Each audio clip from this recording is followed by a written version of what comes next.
Você já teve problemas em sua viagem? E agora? O que fazer? Aquela viagem dos sonhos que você planejou com tanto carinho, pensando em cada detalhe, deu aquele probleminha, deu aquele problemão.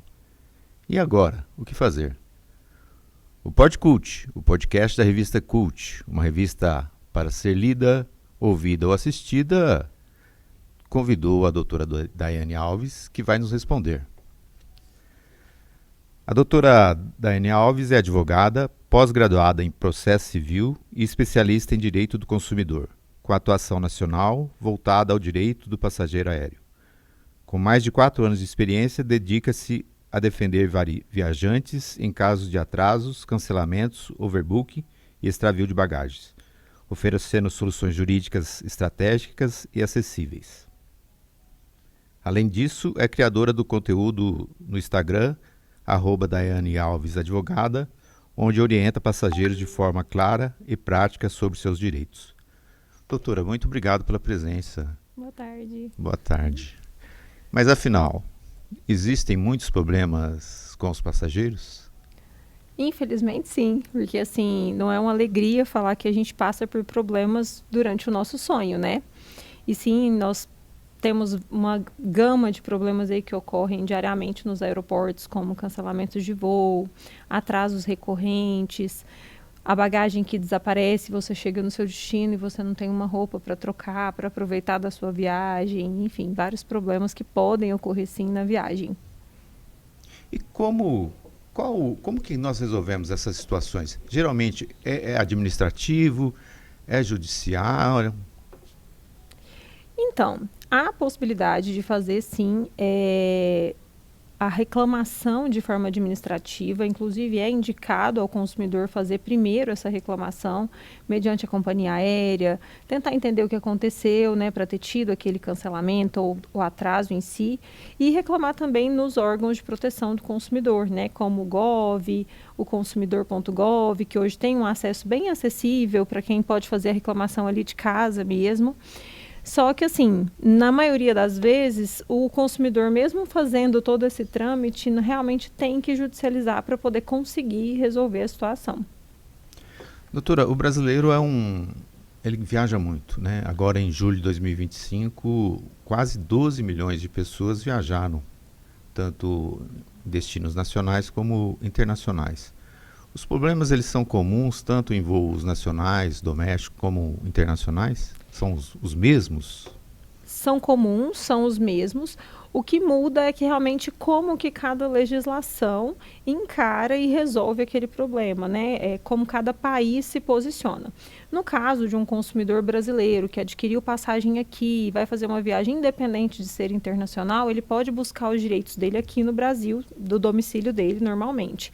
Só não consegue acionar se for uma companhia aérea ou uma empresa que ele teve o problema que não seja uma empresa que tenha sede no Brasil. Caso tenha sede no Brasil, ele consegue acionar a justiça e resolver o problema, sim, aqui do Brasil. O que hoje você está falando da questão da quantidade de pessoas que viajam? Hoje o Brasil é um país que não tem um número de voos, assim, o maior número de voos, como, por exemplo, Estados Unidos, Europa, né, que tem muito mais voos domésticos operando, mas o Brasil hoje ele tem o maior índice de problemas aéreos. Por incrível que pareça, é um dos países que mais tem recorrência em cancelamento, atraso, no-show, overbooking, enfim. Esses problemas são muito recorrentes. Inclusive, é uma discussão que sempre existe, né? O que fazer para a companhia errar menos com o consumidor nessa seara, né? Porque realmente acontece muito e é uma recorrência, assim, que se a gente for colocar em números, enquanto nas férias a gente realizou muitos voos, uma proporção de pelo menos 30% dos voos tem problema.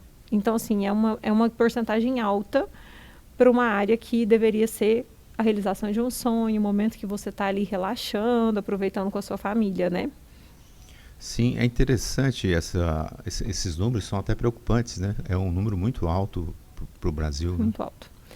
Muito alto, e a resolução, assim, o que mais deixa as pessoas chateadas também é que as companhias que realmente, hoje a gente tem 3 grandes companhias no Brasil, né, que é a Latam, a Gol e a Azul, são as 3 que mais operam voos dentro do nosso país, a grande maioria. E a fatia do mercado fica na mão de 3 grandes empresas, né? Então acaba que a gente também tem essa questão de não ter tanta flexibilização ao escolher a companhia, porque a gente não tem tantas opções, né? E acaba que essa recorrência de problemas que vão acontecendo, não existe, também já foi feito isso, estudos e relatos e tudo, que não existe uma reparação por parte da companhia para tentar errar menos. Né? Uma coisa é quando você tem um voo cancelado, como de fato o voo não conseguiu decolar por um motivo como uma chuva forte, um mau tempo.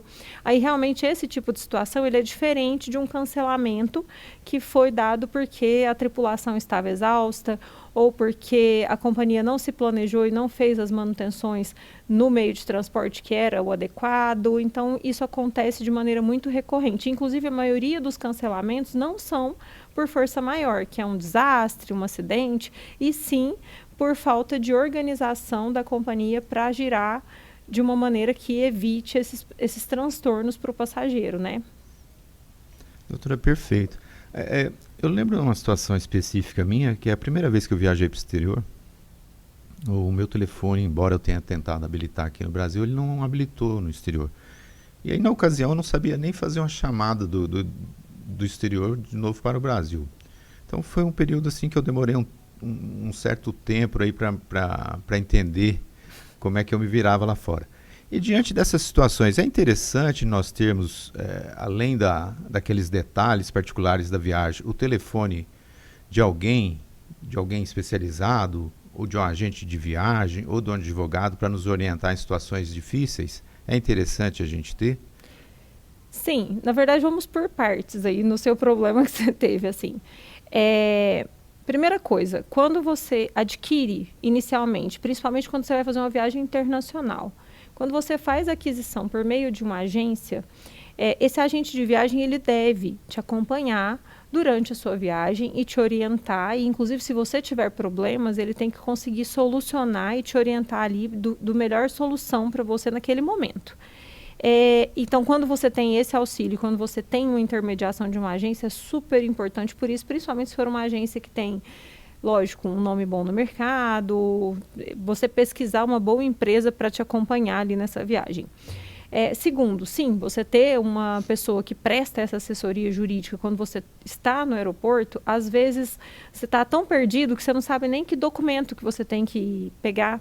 Por exemplo, você ficou no aeroporto mediante uma situação de voo cancelado e você não tinha habilitado um chip, seu telefone não funcionou. Com orientação, você saberia que a partir de 1 hora de atraso, a companhia ela pode e deve te dar comunicação. Então, eles teriam que te dar um sinal de internet para você conseguir conectar ali com os familiares, para poder fazer a reclamação. Então, a partir de 1 hora de atraso, você já tem esse direito. Então, você poderia chegar no balcão e falar, eu quero uma senha, eu quero um acesso à internet, eu quero ligar para um familiar, eu preciso de apoio nisso aqui. E aí, eles teriam a obrigação de te dar esse suporte ali naquele momento, independente do motivo que foi o cancelamento. Não pôde voar porque teve mau tempo, ou teve um terremoto, alguma coisa nesse sentido, eles têm que dar esse suporte para o passageiro que está ali aguardando aquele voo. Independente desse motivo, você tem direito a 1 hora de atraso, a uma comunicação, que seja por internet ou telefone. 2 horas de atraso, você já pode pedir alimentação, porque você já está ali aguardando há muito mais tempo do que isso, porque a gente sabe que o embarque internacional tem que acontecer no mínimo com 3 horas antes, então você já está ali no aeroporto há muito mais tempo, né, do que o esperado, porque tem imigração e etc. E passou 4 horas, se você está num voo noturno e eles só vão te realocar para o outro dia, você também tem direito aí, às vezes, até uma pernoite que seja no aeroporto ou em um hotel próximo do aeroporto, e isso também inclui o transporte que vai te levar para esse hotel e que vai te levar de volta para o aeroporto no dia do seu voo e no horário combinado. Então, eles têm que te oferecer esse apoio material enquanto você está ali à disposição aguardando esse próximo voo. Perfeito. Doutora, você falou em agência de viagem, do agente de turismo. Tanto faz eu comprar pela agência, ter essa assistência da agência, ou comprar diretamente um pacote pela internet, os procedimentos que eu devo adotar são os mesmos. Os mesmos, tá? Não vai mudar. Se você comprar a passagem com a gente, ele é um facilitador daquele negócio. Mas não quer dizer que você vai deixar de ter direitos porque você fez a compra pela agência. Você tem os mesmos direitos e, a depender, se tiver inclusive erro de tramitação da agência, você pode incluí-la também no processo. Mas se você comprou a passagem sozinho, passou por uma situação dessa, você tem os mesmos direitos. O trâmite é o mesmo, tá? Para poder resolver, inclusive, é a mesma coisa. Perfeito.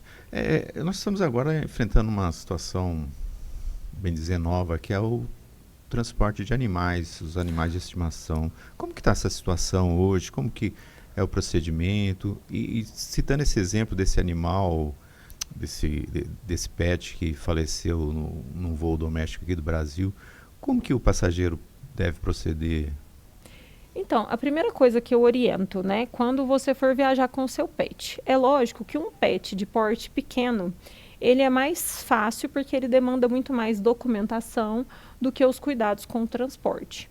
Tem companhias aéreas aqui no Brasil, como a Azul e a Gol, que foi inclusive onde aconteceu um incidente com o Joca, que se recusam a despachar animais. E eles têm essa liberdade de escolha. Eles não são obrigados a despachar o cãozinho e não são obrigados a embarcá-lo, tá? Não tem essa obrigatoriedade. Só que as regras agora, depois que ocorreu, que veio a lei do Joca, elas deram uma flexibilizada para os donos dos animais, o que eu considero inclusive justo, porque você ia transportar seu animal, você tinha que colocar ele no porão. O porão é um lugar que não é confortável, é bem barulhento e, além disso, extremamente frio. É extremamente frio no porão. Inclusive, quando saiu esse problema com o Joca, várias pessoas tentaram viajar no porão para mostrar as dificuldades que eram estar ali. E realmente era um transporte bem perigoso para o animal. E como o do Joca, depois que saiu o caso do Joca, apareceram outras pessoas que contaram o mesmo relato, que perderam o animalzinho no porão. Então, hoje você pode, se você quer embarcar seu animal, você vai fazer uma mudança, ou se você também tem o costume de viajar com o seu pet, a primeira coisa que você tem que fazer, até mesmo antes de adquirir a passagem, é entrar em contato com a companhia, ver as regras que eles estão estabelecendo, porque tem documentos que são obrigatórios, além de cartão de vacina, tem um documento que chama CBA, que também você tem que embarcar com ele, que é um cartão específico do doguinho. Então, eles vão fazer essas exigências para que você entre no voo com seu cão em segurança e que ele esteja bem de saúde.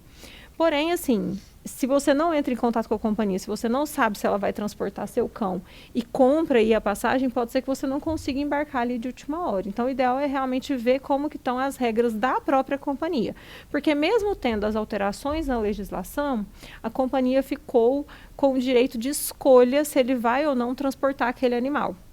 Então, nesse sentido, é bom ter esse cuidado antes de você falar assim, eu vou pegar meu pet aqui e vou levar para o aeroporto e vai dar tudo certo. Não é bem assim, realmente tem que se inteirar para saber de todos os trâmites que devem ocorrer ali antes para embarcar com o animalzinho. Prestou atenção na dica? Então você vai passear e vai levar seu pet e consulte a companhia aérea. Isso. Doutora, uma situação que também é muito comum é o extravio de bagagens, né? Bagagem, como que procedemos nessa situação? Extravio de bagagem, assim, tem uma diferença, tá? Porque existe a bagagem que ela é extraviada de forma definitiva e você nunca mais vai ter acesso aos seus bens, que já aconteceu com um cliente meu. E tem aquele extravio que ele é temporário, que você ficou sem seus bens ali e você vai pedir a recuperação deles com a companhia. Qualquer um das possibilidades, a primeira coisa que você faz, cheguei, estou ali na esteira, não vi a minha bagagem, já saíram todas as bagagens do voo e não veio a minha bagagem. Primeira coisa que eu faço, eu me direciono para o balcão da companhia e faço a requisição de um documento que chama RIB, Relatório de Regularidade de Bagagem. Quando é internacional, geralmente eles fazem o PIR ou fazem uma reclamação relacionada à bagagem. E aí você vai buscar, a primeira coisa é buscar realmente a companhia para você entender onde está a sua bagagem.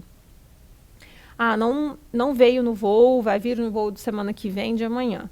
Eu estou no meu domicílio ou eu estou no meu destino de passeio? Eu estou onde eu vou passear. Fui para Paris, está um frio, e eu tô só com a minha roupa do corpo e não tenho mais roupa. A companhia ela tem que te dar um valor em dinheiro ali para você comprar itens essenciais, que seria pelo menos uma roupa básica, e aí você faz essa compra para você continuar a sua viagem.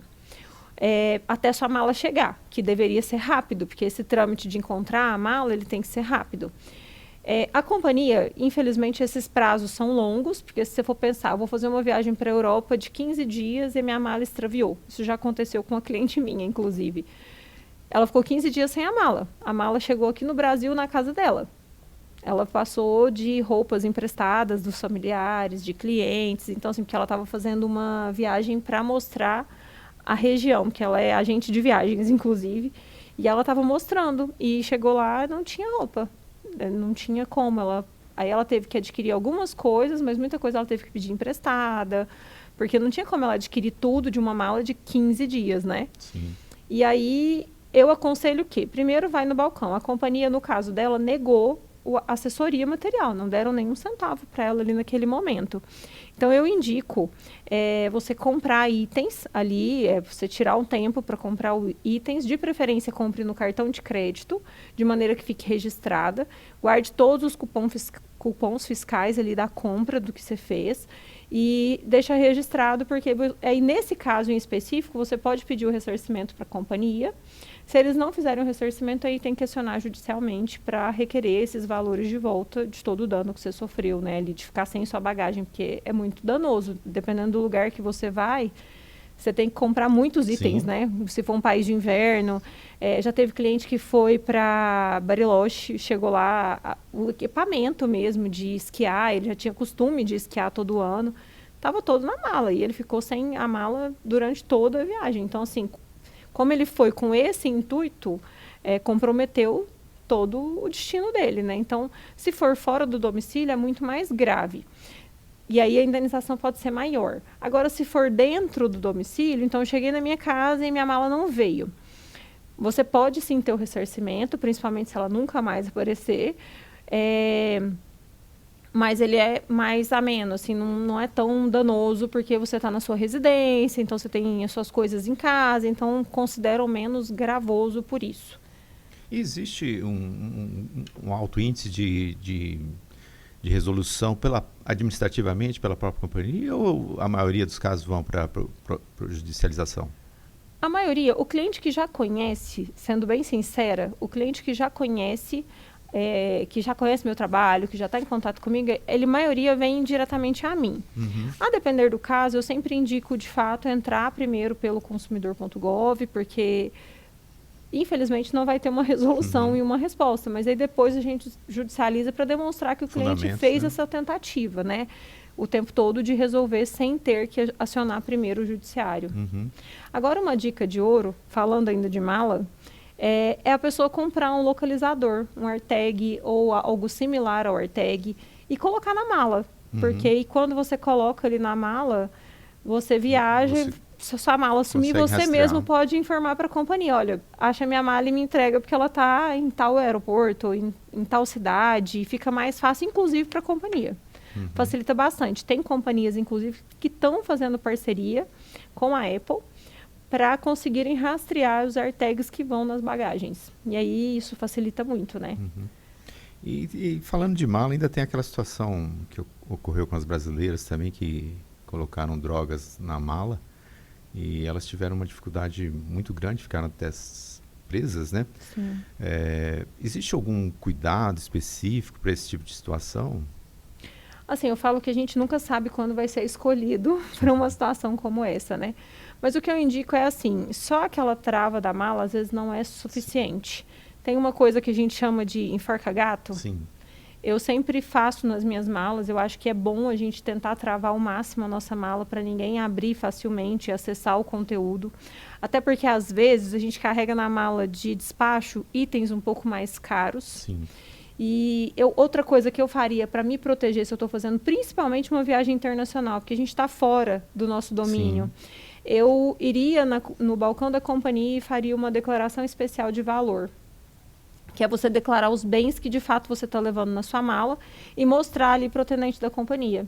Porque isso faz com que você assegure que na sua mala de fato não tinha nada ilegal, que que inclusive você tem a relação daqueles itens, você tem um documento, né, que foi feito pelo próprio aeroporto, então, pelo próprio operador da companhia. Então, isso te assegura de você não ter problemas. Mas eu colocaria realmente mais segurança na minha mala, que eu acho que isso é bem importante. Perfeito. Vamos imaginar uma situação. Eu compro passagem pela internet. Vamos imaginar essa situação. E compro passagens diferentes, companhias diferentes, mas horário próximos. E de repente o meu voo, meu primeiro voo atrasa ou é cancelado e eu perco uma outra conexão que não teriam relações, não seriam a mesma companhia. O procedimento, eu invisto contra as duas companhias ou especificamente a que cancelou meu voo? Pelo caso que você me relatou agora, eu iria só na que cancelou o meu voo. Porque o outro voo não tinha conexão com o anterior, então eu iria só na primeira que prejudicou o segundo e pediria inclusive ressarcimento do valor do segundo voo que eu tinha adquirido separadamente. Mas aí a responsabilidade seria toda da de que cancelou o voo mesmo. Tem situações em que essas companhias que elas operam code share. Então, um exemplo, você comprou a passagem com a Latam, mas aí quem vai operar seu voo é a Delta ou é a Ibéria. Acontece sim de também cancelar e você ter comprado essas pernas que a gente fala até separado, né? Você comprou a perna de Uberlândia, São Paulo e São Paulo, você voaria de São Paulo para outro lugar com outra companhia. Sim. Então, se esse cancelamento te prejudicou, que seja em 10, 20 minutos, desde que tenha e esteja dentro do prazo de embarque. Então, por exemplo, se esse embarque que você vai fazer no próximo voo é um embarque nacional, você tem que estar pelo menos a 1 hora antes ali no aeroporto. Se é um embarque internacional, você tem que tomar esse cuidado de comprar a passagem também para que você esteja no aeroporto 3 horas antes. Mas aí, se mesmo assim esse atraso te fez perder essa antecedência que te possibilitasse entrar nesse voo, aí ele já configura para a primeira companhia mesmo. Perfeito. Doutora, tem uma questão que está muito comum, que a gente tem assistido muito na internet, são essas ações violentas entre passageiros durante os voos. Isso é uma responsabilidade da companhia? Como que eu enfrento uma situação dessa? Eu acho que depende. Aquelas, vou responder que nem uma pessoa do direito mesmo. Depende. Por que depende, Paulo? Quando a gente fala de uma atitude de um terceiro que não foi provocada, porque tem atitudes que acontecem em violência, Sim. em que foi provocado. Então, teve um vídeo recente que eu postei nas minhas redes que o rapaz era obeso e a companhia estava tirando ele da cadeira, porque ele queria sentar numa cadeira um pouco mais espaçosa, ele não a tinha adquirido, só que eles queriam tirar ele à força e foram tentar tirar ele arrastando. Então, é um ato de violência da companhia contra o passageiro. Aí não tem nem o que se explicar, foi responsabilidade. Mas tem vezes que o próprio passageiro já entra no voo, as pessoas andam muito intolerantes, então ela já entra ali exaltado e qualquer coisinha que acontecer vai virar uma briga, né? Então, às vezes, só o fato do comissário te pedir para trocar de cadeira ou te explicar alguma procedência de voo, porque assim, a gente defende passageiro, eu defendo passageiros, só que eu acho que tem atitudes que acontecem dentro de um voo e durante um voo que elas ocorrem porque são necessárias, são questões de segurança. Então, por exemplo, você pegar a sua bolsa e colocar debaixo da poltrona é uma questão de segurança. Uma criança não sentar na saída de emergência é uma questão de segurança. Então, não é um mero querer da companhia aérea. E realmente tem que ocorrer, porque é uma questão para que ele voo ocorrer de forma segura. Aí, quando isso acontece, eu não condeno as companhias, porque eu acho que tem um protocolo que deve ser seguido. Só que as pessoas andam intolerantes, então acho que tem que analisar muito cada caso. Porque tem casos que eu já vi que são absurdos, em que os comissários são extremamente grosseiros para tirar uma pessoa do voo após embarcada. Então, tem esses casos e tem também os casos em que eu acho que as pessoas também não têm uma certa tolerância em entender que algumas coisas são normas de segurança e não simples querer da companhia, sabe? Tem que saber mediar bem e entender os dois lados ali para saber a situação individualizada. Perfeito. Doutora, e o atraso, o simples atraso? Atrasou o voo alguns minutos ou algumas horas? Isso é indenizável? O atraso ele só vai ser válido de fato a partir de 4 horas de atraso, Então, um exemplo, você pegou seu voo Uberlândia-São Paulo, seu voo demorou 4 horas para desembarcar, para sair aqui de Uberlândia. Aí você chegou no destino e desembarcou com mais de 4 horas de atraso, aí esse atraso já é considerado prejudicial para você. O que é um atraso que eu chamo de atraso que pode ser menor, mas que te prejudicou? Um exemplo, você saiu, mas você tinha um voo de conexão. E aí, nesse voo de conexão, você perdeu o voo da conexão, teve que embarcar 6 horas depois, e esse voo era um voo da mesma companhia, tá? Não estou falando de comprar separado, como aquela primeira situação que a gente comentou. Certo. Se isso acontecer, aí também você tem direito, porque mesmo tendo sido um atraso pequeno, te atrapalhou naquela conexão e você fez você chegar no destino muito mais tarde do que seria o previsto. Então, se é um atraso que te prejudica ou se ele é superior a 4 horas, você tem direito ali de indenização já. Isso é administrativo ou nem sempre? Nem sempre. Você pode tentar administrativo, entregar seus cartões de embarque e tentar que a companhia te remunere. Porque tem pessoas que, às vezes, esse atraso representa muito. Sim. Representa uma diária de hotel nas férias, pode ser que represente a perda de uma reunião de trabalho muito importante, em que você, às vezes, ia fechar um contrato ou alguma coisa de extrema importância. Pode ser que você perca o casamento da sua filha. Sim. Então, vai depender muito do que te causou de danos. A depender dos danos, se você conseguir provar e demonstrar para a companhia, você pode conseguir, sim, de maneira administrativa. Só que se não conseguir, realmente o jeito é juntar as comprovações e judicializar. Perfeito. E o avião lotado? O overbooking. É muito comum, né? Muito, muito comum. E é uma prática que é interessante, porque nem sempre a pessoa consegue identificar que ela passou por overbooking. Sim. Porque às vezes aconteceu o quê? Ela chega no aeroporto, faltando 40 minutos para embarcar, aí a pessoa fala para ela assim: o seu voo já acabou o embarque. O atendente fala: seu voo acabou o embarque. Aí a pessoa fala: moça, mas eu cheguei 40 minutos, eu já fiz meu check-in. Como que acabou o embarque? Eu escolhi minha poltrona. Não, acabou, já fechou o embarque. Aí você chega ali, principalmente aqui em Uberlândia, você consegue ver as aeronaves, né? Sim. Aí a aeronave ainda está lá, né? Aberta. E o pessoal já todo embarcado, mas estão ali nos procedimentos ainda de embarque. Acontece muito, é muito comum, inclusive quando eles não conseguem barrar ali quem está chegando um pouquinho mais atrasado, tem uma prática também que é de chamar alguém para descer e oferecem um voucher da companhia para você pegar o próximo voo, porque realmente eles fazem isso, essa venda a mais de passagens, contando que um ou outro vai faltar. É uma estimativa que eu acho que eles fazem, que às vezes dá certo e às vezes não. Então, ocorre muito. É bem recorrente. É uma das práticas mais sérias. Ele é legal, tá? Inclusive, é uma prática que é considerada legal pela ANAC, porém, o passageiro que passa por isso, ele tem que ser ressarcido. Por isso que é uma prática que ela fica velada. Eu não vou te falar: olha, o voo está lotado, por isso que você não vai embarcar. Eu vou te dar outra desculpa, vou usar o seu atraso de 10 minutos como desculpa. Então, por isso que é importante, quando você chega no aeroporto, se você não embarcou num voo que está no pátio, que você vê que ele está disponível, mesmo você não vendo, você olha no painel, porque no painel está lá, voo confirmado, Sim. Né? E aí, se você olha, é importante tirar foto do painel, tira uma foto sua no aeroporto, que você chegou, que você foi no guichê, para comprovar o horário que você estava no guichê, porque é bem recorrente. E o pior é que, hoje em dia, o passageiro tem que comprovar tudo isso que ele passou, a prova é do passageiro. Se eu entrar com um processo hoje em que eu não tenho esse tipo de comprovação, provavelmente eu não consigo um bom êxito. Perfeito. Você falou em soluções administrativas, soluções judiciais, e agora falou da questão da composição da prova. Como que está essa relação perante o judiciário? O êxito das ações é satisfatório? As indenizações são satisfatórias? Eu acredito que, assim, já foi melhor. Eu trabalho nessa área há bastante tempo. Já foi mais reconhecido o dano que é causado ao passageiro.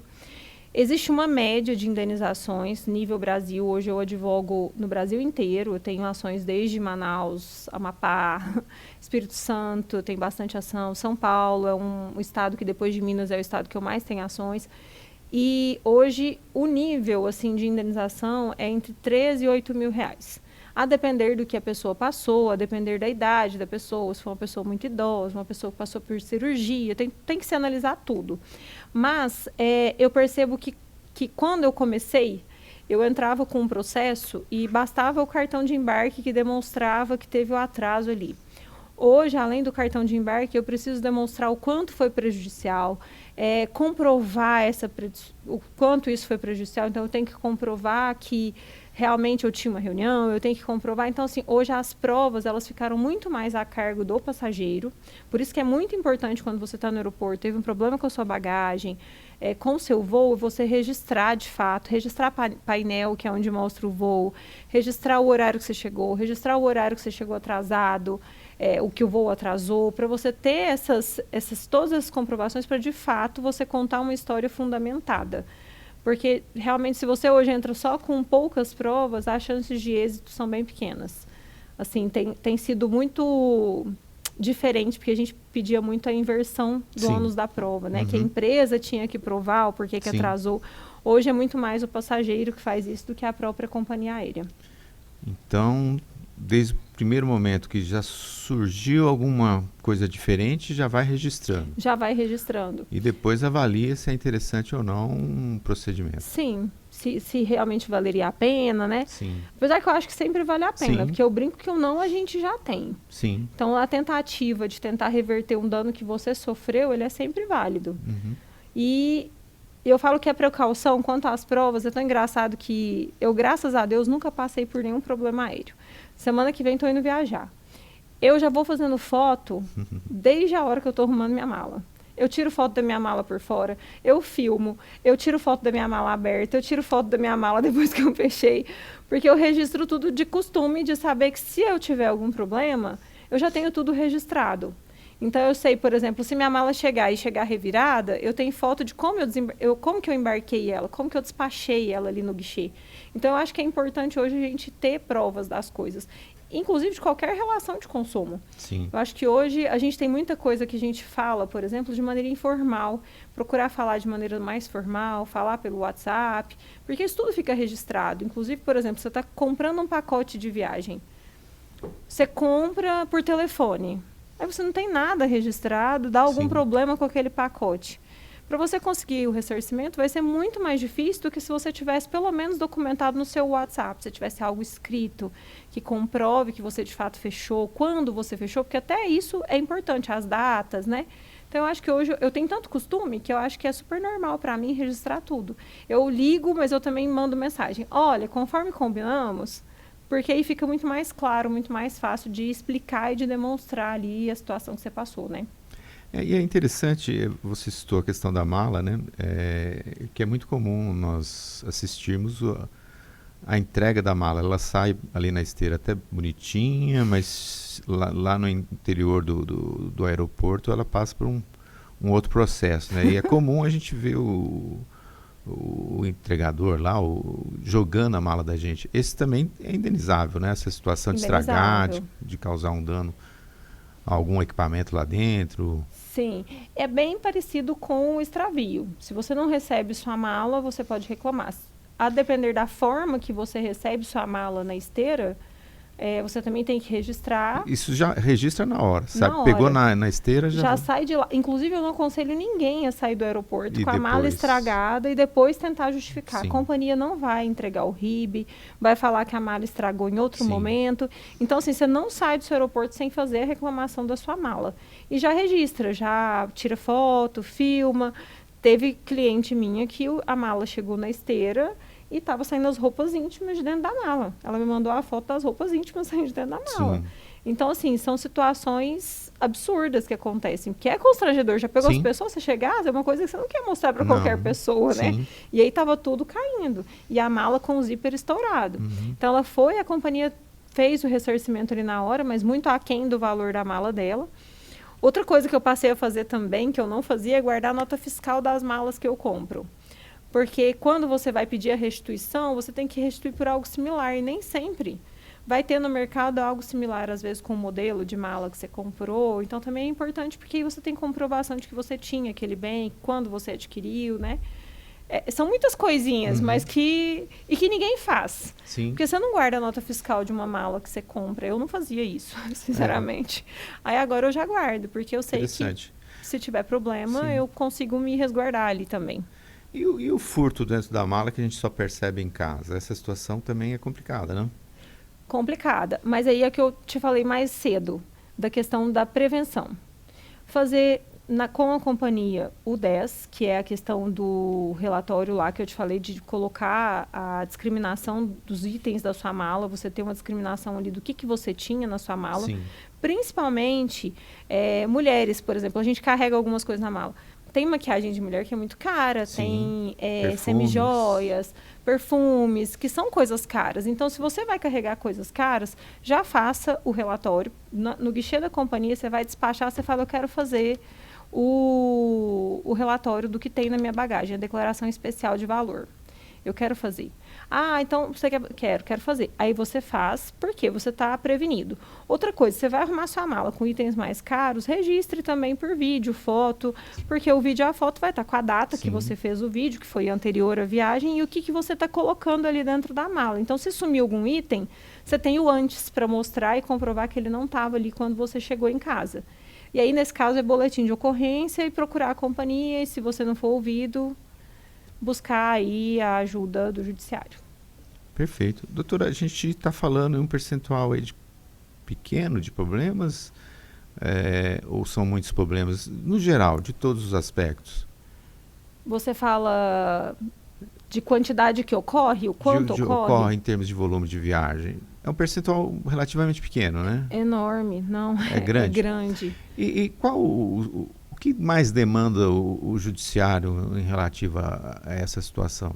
Quais os temas que mais são abordados no judiciário? O que mais ocorre é reembolso. As companhias às vezes não reembolsam. Então, por exemplo, você teve um problema de saúde e não conseguiu viajar. Geralmente não é fácil conseguir esse reembolso junto à companhia. Reembolso é um caso que tem bastante reincidência. Cancelamento de voo é bem recorrente, por incrível que pareça. Sim. É bem recorrente. Além de cancelamento, reembolso, extravio de bagagem, overbooking, como nós comentamos. Tem também o no-show, que é quando você não embarca na ida, mas você quer utilizar a passagem de volta. Eles não permitem, essa é uma prática, porque a passagem é sua, então eles falam que não pode e tal, mas é uma prática que é vedada, não pode, você tem que usar a volta, porque você adquiriu ida e volta, foi uma opção sua, às vezes não usar a ida, você quer usar só a volta, ou então você perdeu a ida, mas você foi por outro meio e depois você quer usar a volta.